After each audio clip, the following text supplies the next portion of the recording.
নমস্কার দর্শক বন্ধু। ধনতেরাস, হ্যাঁ, এই ধনতেরাস নিয়ে মানুষের নানা রকম কৌতূহল।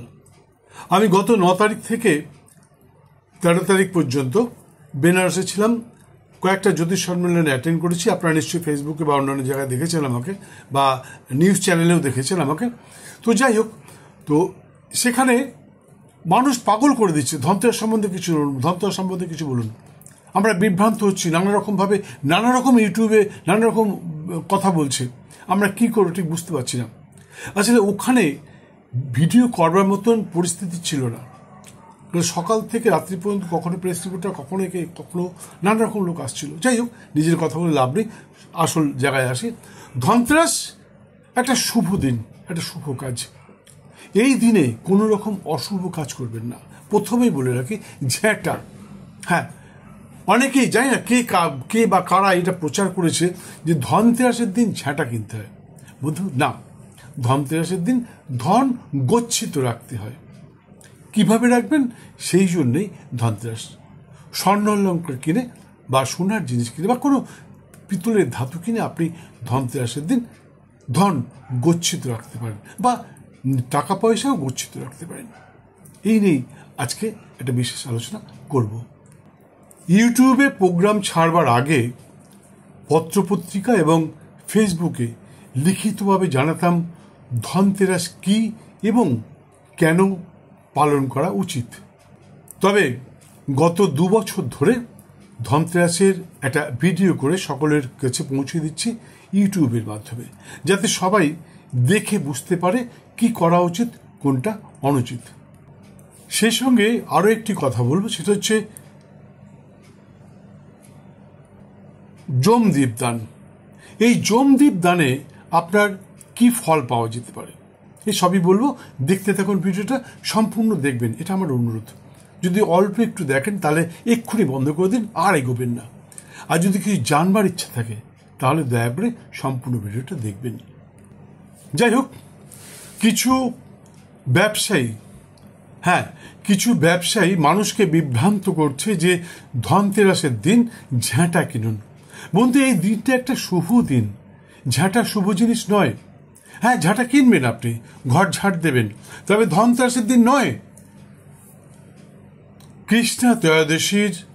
কৃষ্ণা দশমীর আগে আপনাকে ঘরের ঝুল, পুরনো জুতো, ঝ্যাঁটা, কুলো ইত্যাদি পরিষ্কার করে দেওয়া উচিত। সেই জন্য ঝ্যাঁটা কেনা উচিত। এই নয় যে ত্রয়োদশীতে আপনি ঝ্যাঁটা কিনে আপনি ঘরের ঝুল ইত্যাদি ঝাড়লেন। তাতে কি হবে? লক্ষ্মী আপনার বাড়ি থেকে চলে যাবে এবং অলক্ষ্মী আপনার ঘরে বাস করবে। এই সমস্ত অশুভ ব্যবসায়ীরা, অজ্ঞ ব্যবসায়ীরা, যারা কিছু জানে না, তারা চায় শুধু মানুষ বিভ্রান্তিতে থাকুক, মানুষ বিপদের মধ্যে থাকুক, মানুষ অভাবের মধ্যে থাকুক, যাতে করে ওই মানুষগুলো আমাদের কাছে দৌড়িয়ে আসে এবং আমরা প্রতিকার বিক্রি করতে পারি।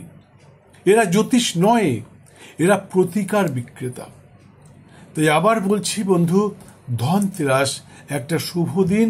এই দিনে কোনোভাবেই ঝ্যাঁটা কিনবেন না এবং ঘর ঝাড় দেবেন না। এতে আপনার ঘরের লক্ষ্মী খুব ভালোভাবে চলে যাবে, চট করে ফিরবে না, এবং সারা বছর আপনি নানা রকম দৈন্য দশার মধ্যে দিন যাপন করতে বাধ্য হবেন। যাই হোক, আসুন জেনে নেওয়া যাক ধনতেরাস কি। বলতে ধনতেরাস কবে, কোথায়, কখন প্রচলিত হয়েছিল এ ব্যাপারে আমার কোনো ধারণা নেই, ইতিহাসের কোনো জায়গায় লেখাও নেই। তবে হিন্দি বলায় কথিত আছে, কোনো এক রাজা তার রানীর আবদার পূরণ করবার জন্যে, শখ পূরণ করবার জন্যে এই কার্তিকী ত্রয়োদশীর সন্ধ্যায় ধন অর্থাৎ স্বর্ণালঙ্কার এবং সোনার মুদ্রা অর্থাৎ স্বর্ণ মুদ্রা একটি কলসির মধ্যে রেখে জঙ্গলে গিয়ে একটি জায়গায় সেটাকে পুঁতে দিয়ে তার উপর একটা ডালিম গাছ রেখে চলে এসেছিলেন। এবং কিছুদিন পর রাজ্যে হঠাৎ করে খরা নামে, বৃষ্টি হওয়া বন্ধ হয়ে যায় এবং প্রজাগণ নানা রকমভাবে কষ্টের মধ্যে থাকতে বাধ্য হন। খাবারের অভাব দেখা যায়, নানা রকম রোগ জ্বালা দেখা যায়। রাজা খুব দয়ালু ছিলেন, তিনি এগুলো সহ্য করতে পারলেন না। তখন ইনি পাশের রাজ্যে তার প্রতিবেশী রাজার কাছে গিয়ে বললেন, দেখুন আমার বাড়িতে, আমার রাজ্যে এই অবস্থা চলছে, যদি আমাকে একটু খাদ্যশস্য দান করতেন আমি খুব উপকৃত হতাম। প্রতিবেশী রাজা সরাসরি বললেন, দেখুন কালকে আমার কাছে এই ধরনের ঘটনা ঘটতে পারে, আমার রাজ্যে ঘটতে পারে, তাই বিনামূল্যে আপনাকে এই খাদ্যশস্য দেওয়া আমার পক্ষে সম্ভব নয়। আপনি কোনো ধন ঐশ্বর্য নিয়ে আসুন, টাকা পয়সা নিয়ে আসুন, আমি আপনাকে অবশ্যই খাদ্যশস্য দেব। সঙ্গে রানীও ছিলেন। রানী সঙ্গে সঙ্গে রাজাকে মনে করিয়ে দিলেন সেই ত্রয়োদশীর কথা। হ্যাঁ, কার্তিক মাসের ত্রয়োদশীতে যেদিন তিনি স্বর্ণমুদ্রা এবং স্বর্ণালঙ্কার একটি কলসিতে করে বা একটি ঘড়াই করে রেখে এসেছিলেন জঙ্গলে। রাজা বললেন, ঠিক আছে, কোনো ব্যাপার নেই, আমি খুব শীঘ্রই আপনার কাছে আসবো এবং খাদ্যশস্য নিয়ে যাব, আপনার স্বর্ণমুদ্রার বিনিময়ে নিয়ে যাব। রাজা বললেন, ঠিক আছে, অবশ্যই আসুন। রাজা বাড়ি চলে গেলেন এবং তারপরের দিন সকালে রাজা সেই ডালিম গাছটার কাছে গেলেন, যে সেখান থেকে ওই সোনার যে ঘড়াটি, অর্থাৎ যে কলসির মধ্যে রাজা স্বর্ণমুদ্রা এবং স্বর্ণালঙ্কার রেখেছিলেন, সেগুলো তুলে নিয়ে বাড়িতে আসলেন এবং তারপর সেই রাজার কাছে গেলেন, যে বললেন যে দেখুন আমি আপনার স্বর্ণমুদ্রা নিয়ে এসেছি, আপনি বললেন কত টাকা দিতে হবে, কত মুদ্রা দিতে হবে। রাজা বললেন যে যখন সেই অনুযায়ী সেটা তাকে দিয়ে খাদ্যশস্য নিয়ে এসে রাজা নিজের রাজত্বে প্রজাদের মধ্যে সেই খাদ্যশস্য বিতরণ করে দিলেন। কার্তিক মাস ছিল, কিছুদিন মধ্যেই ফাল্গুন মাস পড়ে এবং ফাল্গুন মাস পড়তেই বৃষ্টি হয় এবং সঙ্গে সঙ্গে আবার পুনরায় খাদ্যশস্য উৎপন্ন হতে শুরু করে। প্রজারা খুব খুশি হন। প্রজারা বলেন যে আমাদের রাজার মতন রাজা হয় না, ইনি সত্যি দেবতা, ইনি সত্যি রাজা, আমাদের ভালোর জন্য এই কাজটা করেছেন। সেই সঙ্গে খাদ্যশস্য উৎপন্ন হওয়া শুরু হয়েছে। খুব সুখে থাকতেন ওরা। কিন্তু রাজার এই যে কথাটা, এই যে ত্রয়োদশীর সন্ধ্যায় রাজা স্বর্ণমুদ্রা এবং স্বর্ণালঙ্কার একটি ঘড়াই করে জঙ্গলে পুঁতে রেখে দিয়েছিলেন, এই কথাটা সমস্ত রাজ্যে প্রচারিত হয়ে যায়। তখন সকলে মিলে এই একটা ঠিক করেন যে ঠিক আছে, তাহলে আমরাও এই কার্তিকী ত্রয়োদশীর সন্ধ্যায় আমরা স্বর্ণালঙ্কার এবং স্বর্ণমুদ্রা গচ্ছিত রাখবার চেষ্টা করব। এটাই হচ্ছে ধনতেরাস, ত্রয়োদশীতে ধন। যাই হোক, কিন্তু অনেকের ধারণা স্বর্ণ ব্যবসায়ীরা একটা মানুষকে বোকা বানিয়ে সোনা বিক্রি করবার জন্য একটা দিন নির্ধারণ করেছে। না বন্ধু, এরকম কিছু নয়। দীর্ঘদিন ধরে চলে আসছে হিন্দি বলয়তে। তবে বাংলায় অর্থাৎ পশ্চিমবঙ্গে আমার যতদূর মনে হচ্ছে, আমার এখন 66 বছর বয়স হলো, আমার মনে হয় 90-এর দশকের আগে ধনতেরাস আমি ওয়েস্ট বেঙ্গলে সেরকমভাবে দেখিনি। হিন্দি ভাষীরা এই অনুষ্ঠানটা পালন করতেন এবং কি ব্যাপার, কেন করছেন, এই বিষয়ে সেরকম আমাদের ধারণা ছিল না।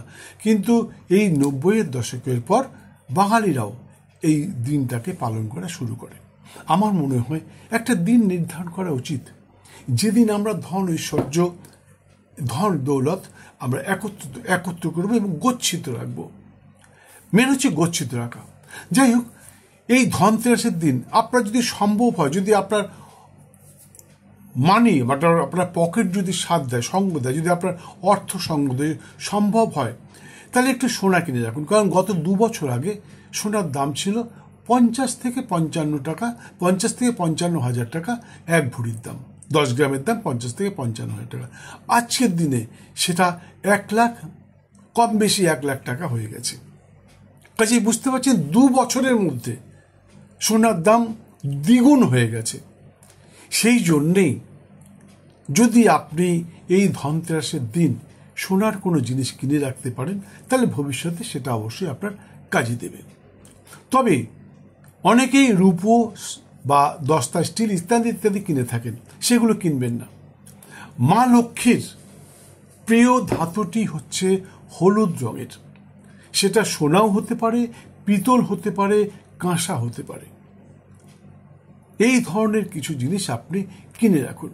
আর যদি মনে হয় আপনার কাছে টাকা পয়সা নেই এই সমস্ত সোনার জিনিস কিনবার জন্যে, বা কোনো জিনিস, 1 লাখ টাকা চারটিখানি ব্যাপার নয়, সকলের পক্ষে সম্ভব নয় যে আমি আজকে দুম করে গিয়ে একটা সোনার জিনিস কিনে নিয়ে আসি।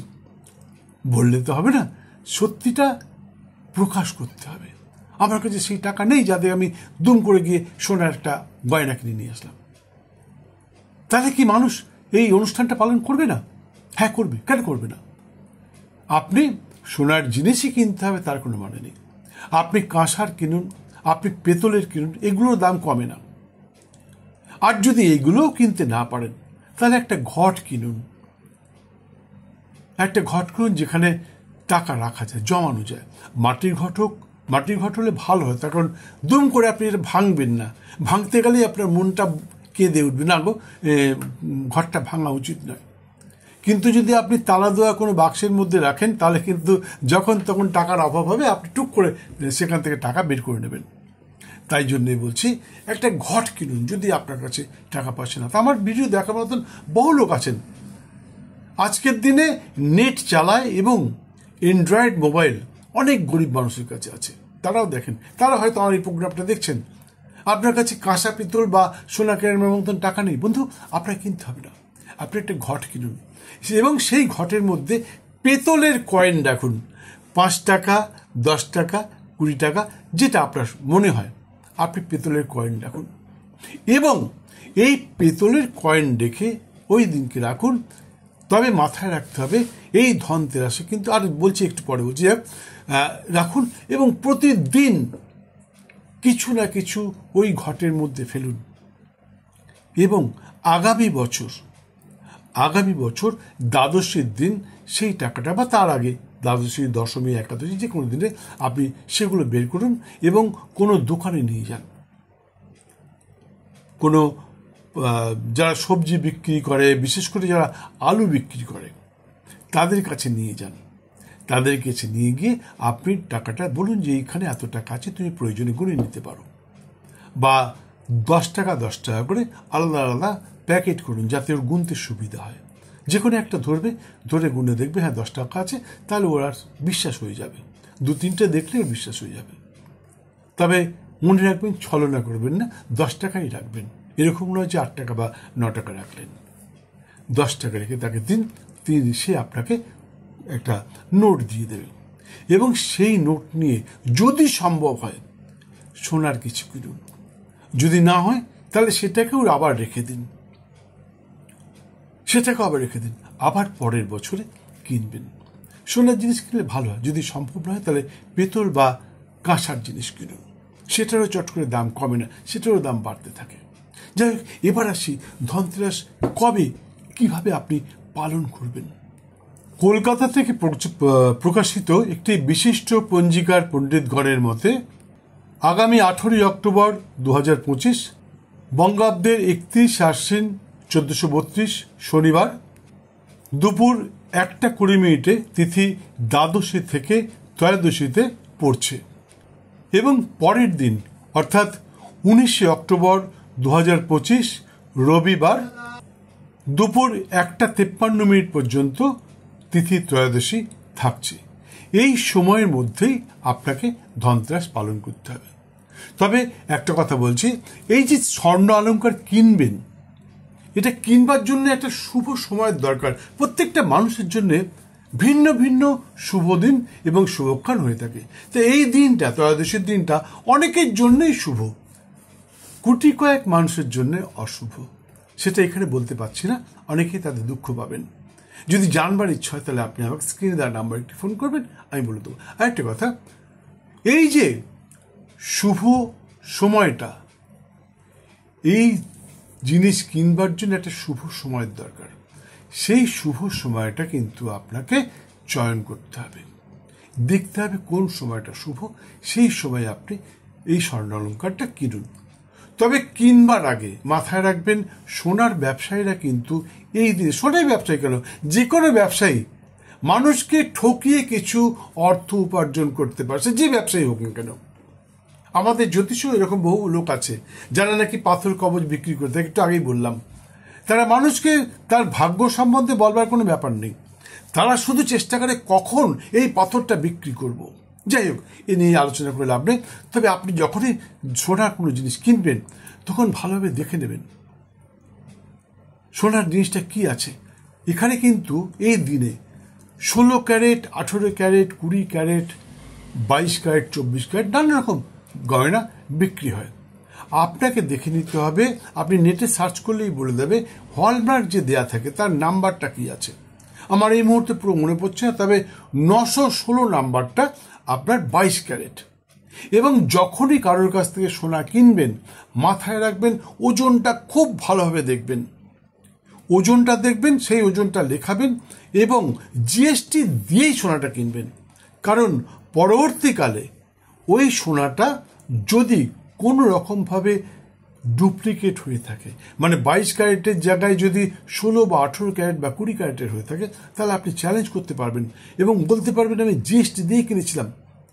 সেটা আপনি কোর্ট পর্যন্ত পৌঁছাতে পারবেন এবং তাকে পানিশমেন্ট দেওয়াতে পারবেন। তাই বলছি, কিনবার আগে ভালোভাবে বুঝে নেবেন। আর এরা কিন্তু মজুরির উপর বলে অনেক কমিশন দিচ্ছে, এই কনসেশন ওই কনসেশন, কিন্তু মজুরির উপরে এরা এক্সট্রা পয়সা নিয়ে আপনাকে ঠকাতে পারে। তাই বলছি, সোনা কিনবার আগে ভালোভাবে বুঝে নেবেন। আরেকটা কথা, এই দিন কিন্তু আপনি রূপো, স্টিল বা অন্য অন্য জিনিসের মধ্যে যাবেন না। আবার বলছি, মায়ের মা লক্ষ্মীর প্রিয় ধাতুটির নাম হচ্ছে, প্রিয় ধাতুটি হলুদ রঙের। আপনি কাঁসা বা পিতল কিনতে পারেন, কিন্তু স্টিল, রূপো ইত্যাদি কিনবেন না। যাই হোক, এই ত্রয়োদশীর সন্ধ্যাতেই স্বামী, সন্তান এবং আত্মীয় স্বজনের দীর্ঘায়ু কামনার্থে যমদীপ দান করা অবশ্যই বাঞ্ছনীয়, যেটা অনেকেই জানেন না। প্রাচীনকালে আমরা ছোটবেলায় দেখেছি আমার মা, ঠাকুমা, দিদিমারা যমদীপ দান করতেন। এই যমদীপটা কি? আমরা সচরাচর যমের পুজো করি না, শুধু ভাইফোঁটার দিন আমরা যমরাজকে স্মরণ করি। ভাইয়ের কপালে দিলাম ফোঁটা, যমের দুয়ারে পড়ল কাটা, আমি দেই আমার ভাইকে ফোঁটা, জমিনি দেয় যমকে ফোঁটা, ইত্যাদি ইত্যাদি সব বলে বোনেরা তার ভাইকে ফোঁটা দেয় তার ভাইয়ের দীর্ঘায়ু কামনার্থে। এই যমদীপ দান অর্থাৎ যমরাজের উদ্দেশ্যে দীপ দান করবেন। কবে? এই ত্রয়োদশীর সন্ধ্যায়, অর্থাৎ সন্ধে 5টা 6 মিনিট থেকে সন্ধে 5টা 42-এর মধ্যে আপনাকে এই যমদীপ দান করতে হবে। আরেকবার বলছি, 5টা 6 মিনিট থেকে 6টা 42-এর মধ্যে আপনাকে যমদীপ দান করতে হবে। কি করবেন? কিছুই না, একটা মাটির হাঁড়িতে মাটির প্রদীপের মধ্যে, রেডির তেল হলে খুব ভালো হয়, যদি সম্ভব না হয়, যদি আপনি না পান, সর্ষের তেল দিয়েও একটু সলতেটা মোটা করে একটা হাঁড়ির মধ্যে রেখে সেটা জ্বালাবেন। কোথায়? আপনার বাড়ির কাছে কোনো 3 বা 5 মাথার মোড়ের সাইডে, রাস্তার মাঝখানে না, কোনো এক কোণায় আপনি জ্বালাবেন। সেখানে মাটির পাত্রে করে একটু ফল, মিষ্টি প্রসাদ দেবেন। একটা মাটির গ্লাসে করে বা ঘুঁটিতে করে একটু জল দেবেন, আর সামান্য গাঁদা ফুল বা ওই ধরনের কোনো ফুল ছড়িয়ে দেবেন, আর ধূপকাঠি জ্বালাবেন। যমরাজের উদ্দেশ্যে প্রার্থনা করবেন, আমার স্বামী, সন্তান এবং আমার আত্মীয় স্বজনকে সুস্থ রাখো, দীর্ঘায়ু করো।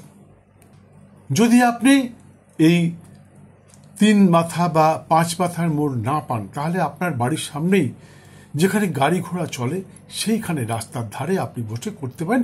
তবে মাথায় রাখতে হবে, এই যে দীপ দান করছেন, এই যে হাঁড়িটার মধ্যে প্রদীপ জ্বলছে, এটার ঠিক দক্ষিণ দিকে আপনাকে প্রসাদটা দিতে হবে, অর্থাৎ ফল, মিষ্টি, জল যা দেবেন দক্ষিণ দিতে, এবং ধূপকাঠিটাও দক্ষিণ দিকে জ্বালাতে হবে। এবং তারপর আপনি প্রার্থনা করবেন যমরাজের উদ্দেশ্যে। এবং প্রার্থনার পর মন্ত্র জপ করবেন। ওং মৃত্যুনা পাশু দণ্ডাভ্যং কাল শ্যামলয়া সহ ত্রয়োদশং দীপদানং সূর্যার্য প্রিয়তামিতি। এই মন্ত্র আপনি 10 বার জপ করবেন। মাথায় রাখবেন, মনে মনে জপ করবেন, কোনো রকম সাউন্ড করবেন না। তার কারণ আপনি যদি সাউন্ড করা, একটা কথা বলছি, যখনই জমদীপ দান করতে যাবেন তখন মাথায় রাখবেন মায়েরা অর্থাৎ কোনো বিবাহিত মহিলা যার সন্তান এবং স্বামী আছে, এই জমদীপ সেই দান করতে পারেন। এবং বিধবা মা যার সন্তান আছে, স্বামী নেই, নাও থাকতে পারে, সকলের স্বামী থাকে না, একদিন আমিও চলে যাব, একদিন আপনিও চলে যাবেন। তাই সধবা নারী এবং বিধবা নারী, কিন্তু যার বিয়ে হয়নি সে কিন্তু জমদীপ দান করতে পারেন না, তার জমদীপ দান করা উচিত নয়। বিবাহিত কোনো নারী বা বিধবা কোনো নারী তার স্বামী সন্তানের উদ্দেশ্যে জমদীপ দান করবেন এবং যমরাজের কাছে প্রার্থনা করবেন যে আমার স্বামী, সন্তান, আমার আত্মীয় স্বজন সবাই যেন সুস্থ থাকে, ভালো থাকে, শান্তিতে থাকে। আর সেই সঙ্গে আবার বলছি, ত্রয়োদশীর দিন কোনোভাবে ঝাঁটা কিনবেন না। মনে রাখবেন, দশমীর মধ্যে আপনি ঝাঁটা কিনবেন এবং পুরনো ঝুল, পুরনো জুতো, কুলো, ঝাঁটা, ঝুড়ি ইত্যাদি ফেলে দেবেন। যাই হোক, আবার বলছি, যদি ভিডিওটা ভালো লেগে থাকে তাহলে সাবস্ক্রাইব করে, লাইক করে সঙ্গে থাকুন। কিছুদিন, 2-1 দিনের মধ্যেই ভাইফোঁটা সম্বন্ধে বলবো এবং আগামী মাসের রাশিফলটা বলবো। দেখতে থাকুন আমার ভিডিও। সুস্থ থাকুন, ভালো থাকুন। কালী পুজো আপনাদের সকলে খুব ভালো কাটুক। জয় মা।